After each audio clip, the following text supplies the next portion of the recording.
बिस्मिल्लाहिर्रहमानिर्रहीम। अस्सलाम वालेकुम स्टूडेंट्स, आज हम class 9th new book physics 2025 और उसके पहले चैप्टर के एक्सरसाइज के शॉर्ट क्वेश्चन को फुल डिटेल के अंदर अंडरस्टैंड करेंगे। तो डियर स्टूडेंट, अगर पेपर में ये शॉर्ट क्वेश्चन आ जाए तो आप कैसे लिख के आएंगे, तो ये मैंने सारा यहाँ पे लिख रखा है। तो बच्चों, अगर आप इस तरह से लिख के आओगे तो आपके एग्जाम में मैक्सिमम मार्क्स आएंगे। तो स्टार्ट करते हैं बेटे। पहला शॉर्ट क्वेश्चन है, वो है 1.1।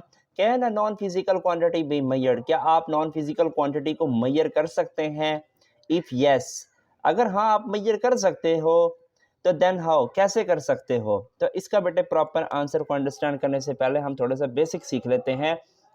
स्टूडेंट, फिजिकल और नॉन फिजिकल क्वांटिटी को थोड़ा सा अंडरस्टैंड कर लेते हैं। फिजिकल क्वांटिटी वो क्वांटिटी होती है कि जिसको हम किसी इंस्ट्रूमेंट की मदद से मेजर कर सकते हैं, उसे हम कहते हैं फिजिकल क्वांटिटीज। और नॉन फिजिकल क्वांटिटीज वो क्वांटिटीज होती है कि जिसको हम बेटा इंस्ट्रूमेंट की मदद से मेजर नहीं कर सकते। तो यहाँ पे बेटे क्वेश्चन में भी यही दे रखा है कि अगर आप मेजर कर सकते हो तो कैसे मेजर कर सकते हो। तो बेटे आंसर आप लिख के आएंगे प्रॉपर यही कि non physical quantity can not be measured by using an instrument, कि हम नॉन फिजिकल क्वांटिटी को मेजर नहीं कर सकते। किसकी मदद से स्टूडेंट? हम किसी इंस्ट्रूमेंट की मदद से मेजर नहीं कर सकते। अब student, but non physical quantity can measure, लेकिन हम उसको मेजर कर सकते हैं। कैसे कर सकते हैं? By using appropriate tools and system, कि हम नॉन फिजिकल क्वांटिटी को किसी हद तक बच्चों मेजर कर सकते हैं। किसकी मदद से बेटे? अप्रोप्रिएट टूल की मदद से और सिस्टम की मदद से हम मेजर कर सकते हैं। अब आप पूछोगे सर इसको एक एग्जांपल की मदद से हमें समझा दो। बच्चे समझा देता हूँ। एग्जांपल है, फॉर एग्जांपल, कि अगर हम नॉन फिजिकल क्वांटिटी को मेजर कर सकते हैं तो उसी की ही मैं एक एग्जांपल दे देता हूँ, बल्कि दो दे देता हूँ। एक क्यों भाई? चले जी, पहली एग्जांपल है बेटा, वो है ब्यूटी, किसी की खूबसूरती। तो बच्चे, किसी की खूबसूरती को हम बेटे सर्वे से हम मेजर कर सकते हैं। तो मैंने यही लिखा हुआ, ब्यूटी मेजर यूजिंग सर्वे। तो सर्वे के मदद से हम ब्यूटी को मेजर कर सकते हैं, खूबसूरती को मेजर कर सकते हैं। फॉर एग्जांपल, मिसाल के तौर पे स्टूडेंट, लेट्स सपोज स्टूडेंट, एक लड़का बहुत ही ज़्यादा खूबसूरत है और मैं 10 स्टूडेंट्स को कहता हूँ और सवाल ये करता हूँ कि यार क्या ये लड़का खूबसूरत है या नहीं है। तो जो 9 स्टूडेंट्स होंगे वो यही कहेंगे सर ये वाकई खूबसूरत है, और जो एक शरारती होगा वो यही कहेगा सर ये खूबसूरत नहीं है। तो हम 9 की बात को मानेंगे और एक की बात को नहीं मानेंगे। तो ये होता है सर्वे। नेक्स्ट स्टूडेंट, वो है इंटेलिजेंस। तो हम इंटेलिजेंस को कैसे बेटे मेजर करते हैं? तो हम, या इंटेलिजेंस कहते किसे? जहानत को। तो डियर स्टूडेंट, हम जहानत को बेटे आईक्यू टेस्ट की मदद से जो है वो मेजर करते हैं। अब आईक्यू टेस्ट क्या होता है ये आपको पता है कि जब हम किसी न्यू कॉलेज में जाते हैं तो न्यू कॉलेज वाले आईक्यू टेस्ट लेते हैं, तो उसी की बिना पर कुछ स्टूडेंट्स को जो है वो स्कॉलरशिप्स दे देते हैं। तो वो होते हैं बच्चों IQ test. I hope student ये पहला जो क्वेश्चन है ये समझ आ गया होगा। नेक्स्ट क्वेश्चन को अंडरस्टैंड करते हैं। चले जी, नेक्स्ट क्वेश्चन है 1.2। What is measurement? मेजरमेंट क्या होती है? Name its two parts. तो आपको बच्चों दो पार्ट्स के बारे में बताना पड़ेगा। चले जी, इसका प्रॉपर आंसर वो ये है, अ measurement is a process of comparison between unknown quantities and standard quantities is called measurement. ये बच्चों मैंने सिंपल सी डेफिनेशन लिख रखी है, तो आप एग्जाम में यही लिख के आएंगे। अब बच्चों इसको हम अंडरस्टैंड करते हैं। डियर स्टूडेंट, अगर मैं किसी अननोन क्वांटिटी को किसी स्टैंडर्ड क्वांटिटी के साथ अगर मैं कंपैरिजन कर दूं या मुवाजना कर दूं तो उसे हम कहते हैं बेटे मेजरमेंट। फॉर एग्जांपल, मिसाल के तौर पे बेटे, आप बाजार में सेब खरीदने जाते हो, तो रेडी के ऊपर जो सेब पड़े होते हैं बच्चे वो अननोन क्वांटिटीज़ है। तो आप दुकानदार को कहते हो कि मुझे 1 किलो सेब चाहिए, तो वो 1 किलो का बाट रखेगा बेटा फिजिकल बैलेंस में। 1 किलो का बाट रखते ही फिर वो आपको जो है अननोन क्वांटिटीज़ मींस के आपको वो सेब तोल के दे देगा। तो हमने अननोन क्वांटिटीज़ को बेटा मेजर कर दिया स्टैंडर्ड क्वांटिटीज़। अब स्टैंडर्ड क्वांटिटीज़ कौन सी थी? वो 1 किलो का बाट था, वो फिक्स्ड था। ठीक है स्टूडेंट, तो उसके 1 किलो के बाट या मीन्स के स्टैंडर्ड क्वांटिटी के साथ वो फिक्स्ड करके आपको बेटा दे देगा। ठीक है स्टूडेंट, तो हमारे पास मेजरमेंट की वैल्यू आ जाएगी। तो वो जो 1 किलो आई है बेटे वो मेजरमेंट की वैल्यू आई है। ठीक है स्टूडेंट, तो मैं आई होप ये एग्जांपल अब आपको समझ आ गई होगी। अब मेजरमेंट के अंदर बेटा दो पार्ट्स होते हैं, एक न्यूमेरिकल वैल्यू होती है, द मैग्नीट्यूड और अमाउंट, तो अमाउंट या मैग्नीट्यूड होती है मिसाल के तौर पे 5 हो गया, 10 हो गया, 20 हो गया, 30 हो गया, 50, 70 इस तरह की। तो ये तमाम की तमाम क्या होती है बेटा, ये हमारे पास होती हैं न्यूमेरिकल वैल्यू। अब बच्चों न्यूमेरिकल वैल्यू के साथ जो दूसरा पार्ट होता है वो होता है unit, the standard reference use to express the magnitude. तो बेटे जो है होता है कि मैग्नीट्यूड को एक्सप्रेस करने के लिए जो स्टैंडर्ड रेफरेंस होता है वो यूनिट होता है, मिसाल के तौर पे सेंटीमीटर और किलोग्राम हो गया और सेकंड हो गया। अब मैंने आपको थोड़ी देर पहले एग्जांपल दी है 1 किलोग्राम की, तो एक बेटे हमारे पास हो गया है मैग्नीट्यूड और किलोग्राम हो गया है बेटा यूनिट।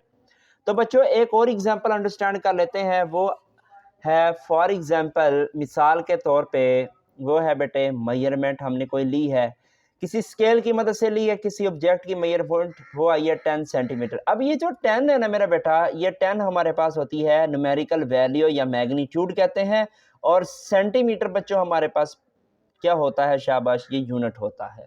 आई होप स्टूडेंट ये भी आपको क्वेश्चन समझ आ गया होगा और एग्जाम में ऐसे ही लिख के आएंगे, मैं उम्मीद करता हूँ। अब बच्चों ये 1.3 ये थोड़ा सा मुश्किल सा है, तो इसको हम थोड़ा सा बाद में अंडरस्टैंड कर लेते हैं। चले जी, क्वेश्चन नंबर है 1.4, इसको अच्छे से अंडरस्टैंड करते हैं। Right the name of 3 base and 3 derived quantities.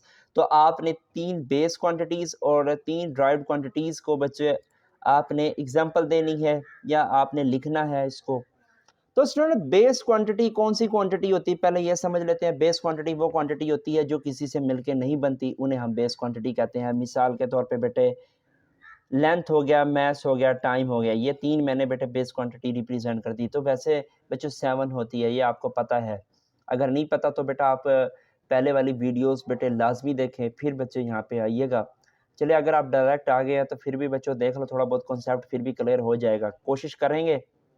अच्छा बेटा बेस क्वांटिटी की अपनी ही आइडेंटिटी होती है, ये पता होना चाहिए। अच्छा नेक्स्ट है बेटा डराइव्ड क्वांटिटी। ड्राइव्ड क्वांटिटी वो क्वांटिटी होती है जो बेस क्वांटिटी से मिलके बनती है, तो ऐसी क्वांटिटीज़ को हम क्या नाम देते हैं, ड्राइव्ड क्वांटिटीज़ कहते हैं बेटा। अब मिसाल के तौर पे बेटा एरिया हो गया, फोर्स हो गया, वेलोसिटी। अब ये कैसे बनती है बेस क्वांटिटी से बेटे, ये आपको जो है पहले वाली वीडियोज़ में देखना पड़ेगा। चले जी नेक्स्ट है बेटा 1.5, which SI unit will you use to express the height of your desk. के बच्चों कहने का मतलब ये है, इसका स्टेटमेंट का मतलब ये है कि अगर आप डेस्क की हाइट को एक्सप्रेस कर रहे हो, तो बच्चों जो डेस्क की हाइट लेके आओगे तो वहाँ पे आप कौन सा ऐसा यूनिट यूज़ करोगे। तो इस क्वेश्चन की स्टेटमेंट वो ये है। तो बेटे अब आपको पता है हाइट हमारे पास एक लेंथ ही होती है और लेंथ का जो यूनिट होता है वो मीटर होता है, तो मैंने यही आंसर लिख रखा है। The SI unit to express the height of a desk would be the metre. के जो हमारे पास हाइट का SI यूनिट होता है डियर स्टूडेंट, वो होता है बच्चों मीटर। ठीक है स्टूडेंट, तो मीटर की मदद से हम डेस्क की हाइट को बेटे मेजर करते हैं। आई होप स्टूडेंट ये जो एग्जाम्पल नहीं क्वेश्चन जो है ये समझ आ गया होगा। नेक्स्ट क्वेश्चन को अंडरस्टैंड करते हैं। चले जी स्टार्ट करते हैं फिर नेक्स्ट क्वेश्चन को अंडरस्टैंड करते हैं स्टूडेंट 1.6। तो वो है right the name and symbols of all SI base units. कि आपने तमाम बेस यूनिट्स के SI यूनिट्स बताने हैं, उनके नेम भी बताने हैं और उनके बच्चे सैम्बल्स भी बताने हैं। पहले ये सीखते हैं कि बेस यूनिट्स क्या होते हैं। बेटे बेस क्वांटिटीज के कुछ बेस यूनिट्स होते हैं, तो बेटे उन्हीं यूनिट्स को हम क्या नाम देते हैं, बेटे बेस यूनिट्स का नाम देते हैं। अब बेटे यहाँ पे मैंने फिजिकल क्वांटिटीज मीन्स के बेटे यहाँ पे बेस क्वांटिटीज ले रखी हैं और यहाँ पे बेटा यूनिट्स ले रखे हैं उनके। अब बच्चों अब यहाँ पे बेटा लेंथ है, मैस है, टाइम है, टेम्परेचर, अमाउंट ऑफ सब्सटेंस है, इलेक्ट्रिक करंट है, फिर इंटेंसिटी ऑफ लाइट, ये तमाम के तमाम बेस क्वांटिटीज़ हैं और बेस क्वांटिटीज़ को हम बेटा फिजिकल क्वांटिटीज़ भी कहते हैं। अब स्टूडेंट यहाँ पे मैंने ले रखे हैं इनके यूनिट्स। तो लेंथ का यूनिट होता है मीटर और मीटर को हम कैसे रिप्रेजेंट करते हैं स्टूडेंट, उसको हम स्मॉल m से रिप्रेजेंट करते हैं। ये है सैम्बल, तो आगे आप लिख लोगे सैम्बल्स। तो मीटर का बेटा सैम्बल क्या होता है, m होता है। अब स्टूडेंट मैस का होता है किलोग्राम, इसका SI यूनिट होता है और उसको कैसे रिप्रेजेंट करते हैं, उसको हम kg से रिप्रेजेंट करते हैं। ठीक है स्टूडेंट, फिर टाइम का हमारे पास सेकंड होता है और इसको हम रिप्रेजेंट करते हैं बेटे S से रिप्रेजेंट करते हैं। और टेम्परेचर का केल्विन होता है, उसको हम बेटे अमाउंट ऑफ सब्सटेंस, तो अमाउंट ऑफ सब्सटेंस को बेटा मोल से रिप्रेजेंट करते हैं और बेटा इसका जो सिंबल होगा वो MOL होगा। और इसी से रेलिवेंट जो MCQs है वो भी मैंने बेटे प्रीवियस लेक्चर के अंदर बता रखा है, तो उसको भी आप गौर से तवज्जो के साथ सुनोगे, ठीक है। चले जी, नेक्स्ट है इलेक्ट्रिक करंट। इलेक्ट्रिक करंट का बेटा हमारे पास होता है एम्पेयर, इसका यूनिट्स होता है। अब इस यूनिट्स का जो सिंबल होगा स्टूडेंट वो होता है कैपिटल A। अब नेक्स्ट है बच्चों हमारे पास है इंटेंसिटी ऑफ लाइट। तो इंटेंसिटी ऑफ लाइट का जो यूनिट्स है बच्चों वो है कैंडेला, और बेटा कैंडेला को हम CD से रिप्रेजेंट करते हैं। तो ये बच्चों इसके जो सिंबल्स हैं ये भी आप लाजमी पेपर के अंदर लिख के आओगे और ये बहुत ही इंपॉर्टेंट शॉर्ट क्वेश्चन है। चलो जी नेक्स्ट अंडरस्टैंड कर लेते हैं। चलो नेक्स्ट है बेटा 1.7 वाई प्रीफिक्सेस इज यूज्ड, के प्रीफिक्सेस का हम क्यों यूज़ करते हैं। नेम 3 सब मल्टीपल्स एंड 3 मल्टीपल प्रीफिक्सेस, के आपने सब मल्टीपल्स और बेटा मल्टीपल्स प्रीफिक्सेस को लिखना है। कितने लिखने हैं बेटा? 3 लिखने हैं जस्ट, विद देयर 3 सैम्बल, फिर आपने उनके सैम्बल्स भी लिखने हैं। चले जी, प्रीफिक्सेस बेटे क्या होते हैं? वो वर्ड्स या वो लेटर होते हैं जो SI यूनिट से पहले हम इस्तेमाल करते हैं, उन्हें हम क्या नाम देते हैं बेटा? प्रीफिक्सेस का नाम देते हैं। ये मैंने पढ़ा रखा है। अब इसका आंसर बेटा क्या लिख के आओगे कि prefixes are used to simplify the representation of very large और वेरी स्मॉल क्वांटिटीज़, के प्रीफिक्सेस को बेटे हम कैसे रिप्रेजेंट करते हैं। लेट्स सपोज हमारे पास बहुत ही बड़ी वैल्यूज़ होती हैं फिजिक्स के अंदर और बहुत ही छोटी वैल्यूज़ होती हैं, तो उन बड़ी वैल्यूज़ और छोटी वैल्यूज़ को बआसानी याद करने के लिए बेटे हम प्रीफिक्सेस का यूज़ करते हैं, ठीक है स्टूडेंट। पहले तो हम साइंटिफिक नोटेशन में कन्वर्ट करते हैं ना, तो साइंटिफिक नोटेशन में कन्वर्ट करने के बाद स्टूडेंट हम प्रीफिक्सेस का यूज़ करते हैं, ठीक है, ताकि जो है हमें बड़ी वैल्यूज़ और बहुत ही छोटी वैल्यूज़ को बआसानी जो है हमें याद हो सके, तो प्रीफिक्सेस का हम इसलिए यूज़ करते हैं।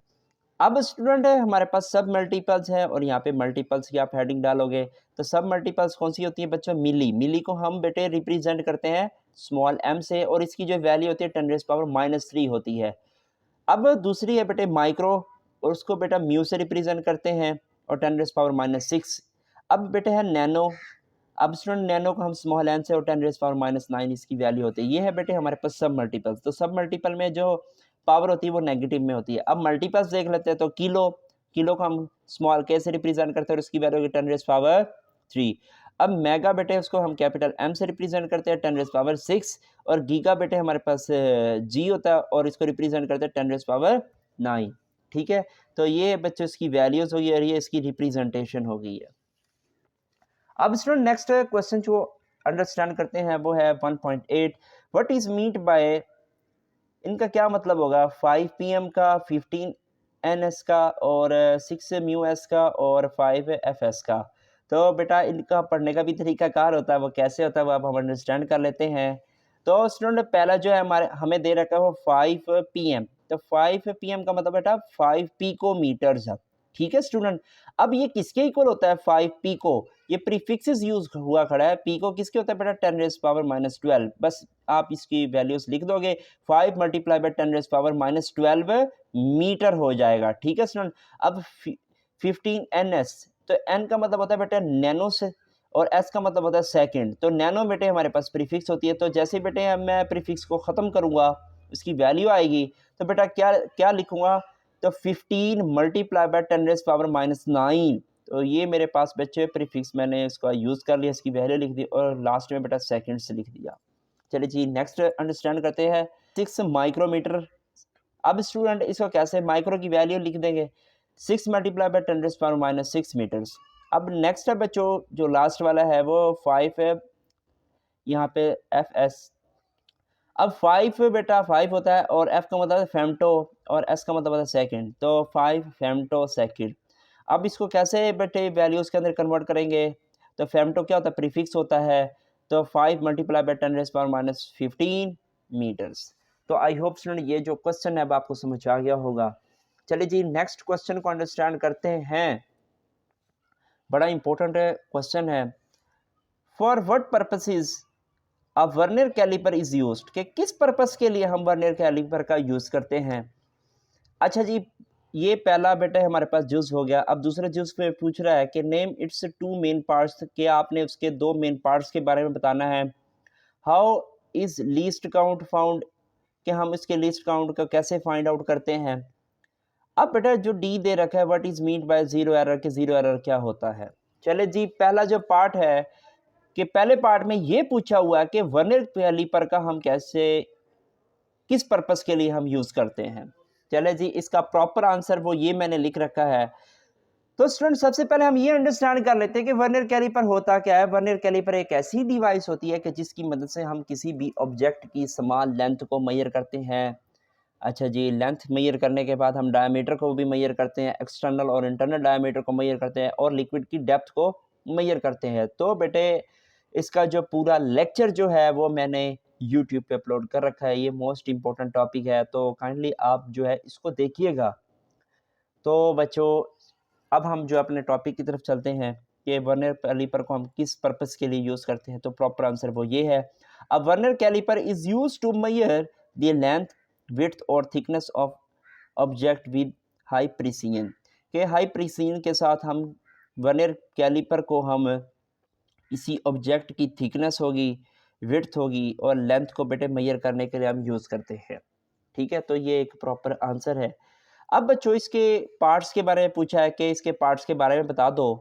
There are two main parts of the vernier calliper. एक होता है मेन स्केल फिक्स्ड स्केल होता है, और दूसरा होता है बेटा वर्नियर स्केल जो मूवेबल स्केल होता है। तो ये मैंने लिख रखा है। अब तीसरा बेटा जो जूस है वो है how is least count found, कि हम लीस्ट काउंट को कैसे जो है फाउंड करते हैं, कैसे मेजर करते हैं।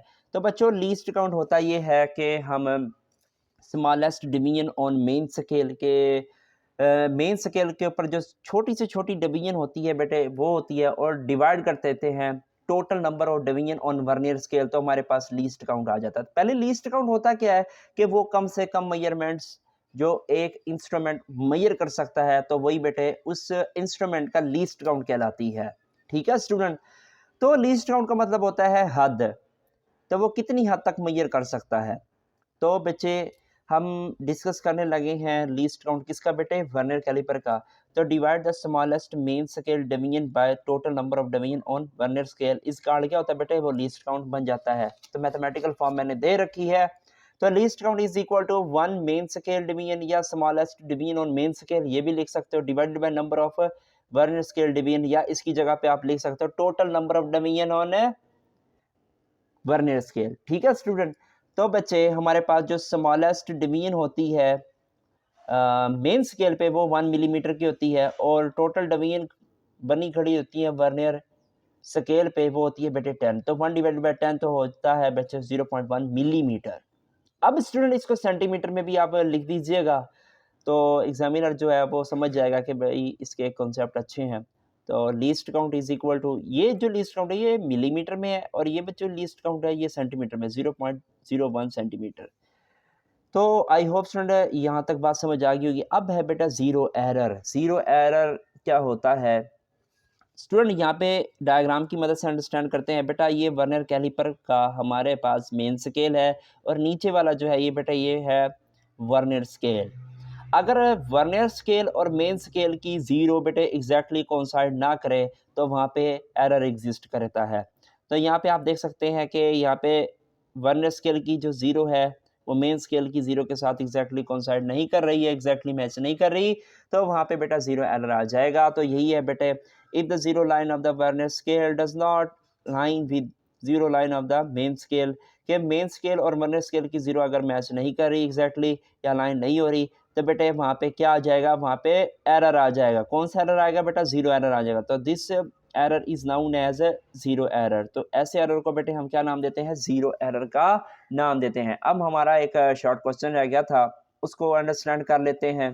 Next student 1.3, why do we need a standard unit for measurement, के मेजरमेंट्स के लिए स्टूडेंट हमें स्टैंडर्ड यूनिट की ज़रूरत हमें क्यों पेश आती है, क्यों यूज़ करते हैं, वो ये पूछ रहा है। इसका बेटा प्रॉपर आंसर आप ऐसे दोगे कि we need a standard unit for measurement to ensure accuracy, consistency and clarity in communication, कि अपनी कम्युनिकेशन को बेटे क्लैरिफाई करने के लिए, कंसिस्टेंसी दिखाने के लिए और एक्यूरेसी के लिए बेटे हम जो है स्टैंडर्ड यूनिट्स का इस्तेमाल करते हैं। तो बेटे इसकी डिटेल भी मैंने जो है पिछले लेक्चर में दे रखी है कि पहले मुख्तलिफ़ कंट्रीज़ के अंदर मुख्तलिफ़ टाइप्स के यूनिट इस्तेमाल हुआ करते थे।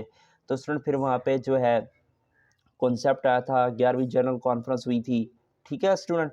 तो वहाँ पे जो है ये स्टैंडर्ड यूनिट फिक्स कर दिए गए थे ताकि तमाम कंट्रीज़ के अंदर एक जैसे यूनिट्स हो जाएँ और एक ये बहुत बड़ी समस्या थी, मसला था, तो वो हल हो सके। तो ये इस समस्या से हम जो है बच गए थे। तो बेटा मैं उम्मीद करता हूँ यहाँ तक बात समझ आ गई होगी। चले जी नेक्स्ट है बेटा line, they eliminate confusion easier across the different regions and disciplines कि जो है डिफरेंट कंट्रीज़ के अंदर तो डिफरेंट डिसिप्लिन्स के अंदर जो बेटे गलतियाँ ये मिस्टेक्स आ रही थी वो भी काफ़ी एलिमिनेट हो गई थी या ख़त्म हो गई थी। तो डे स्टूडेंट ये था आज का खूबसूरत सा लेक्चर। बेटे एक और जो है क्वेश्चन है, बल्कि हमारे पास दो क्वेश्चन है जो आपको नज़र आ रही है डायग्राम वाले क्वेश्चन। तो डायग्राम वाले क्वेश्चन जो है बेटे पेपर के पॉइंट ऑफ व्यू से इम्पोर्टेंट नहीं होते हैं। तो बच्चों ये जो है हम इस लेक्चर में बेटे नहीं करेंगे। तो ये पेपर में आते नहीं है, कोई इनका पढ़ने का मकसद नहीं है। अगर आप कहोगे तो मैं समझा दूंगा। तो जो इम्पोर्टेंस था वो तमाम का तमाम बेटा मैंने इस नोट्स में लिख दिया है। अब स्टूडेंट सवाल ये है कि ये नोट्स आपको कैसे मिलेंगे। तो डियर स्टूडेंट ये जो नोट्स हैं मेरी FR साइंस एकेडमी का जो व्हाट्सएप चैनल है वो मैंने डिस्क्रिप्शन बॉक्स में दे रखा है। तो सबसे पहले आप बस उसको बच्चों फॉलो करोगे। फॉलो करने के बाद उस व्हाट्सएप चैनल पे बेटे मैं ये तमाम के तमाम जो नोट्स हैं ये मैं शेयर करता रहता हूँ। तो बच्चों उसको भी सपोर्ट करनी है। अगर आप मेरे वीडियो चैनल पर नए आए हैं तो डियर स्टूडेंट लाजमी बच्चों जो है इस वीडियो को लाइक करो और चैनल को लाजमी बेटे लाजमी सब्सक्राइब करो। इस चैनल का जो लिंक है वो अपने दोस्तों के साथ लाजमी शेयर किया करो। तो डियर स्टूडेंट मिलते हैं एक और नए लेक्चर में, तब तक के लिए टिल देन अल्लाह हाफिज़।